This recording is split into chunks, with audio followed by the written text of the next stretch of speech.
আজকে এসে গেছি নতুন একটা ভিডিও নিয়ে, তবে এটা ছাদ বাগানের ভিডিও না, এটা আমার বারান্দার ভিডিও। চলো দেখাই তোমাদেরকে গাছটা।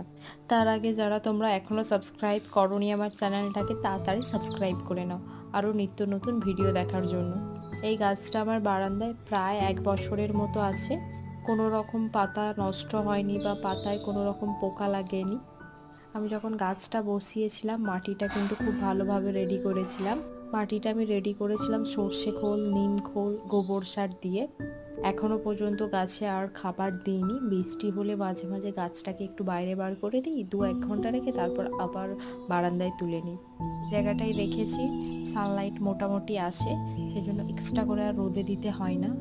গাছটা খুব হেলদি আছে আর গাছের পাতা একদম চকচক করছে। তোমরা যারা বলো রুমের মধ্যে গাছ একদমই ভালো হয় না, তাদেরকে আমি একটাই সাজেস্ট করবো, গাছটা এমন জায়গায় রাখবে যেন একটু আধটু রোদ লাগে।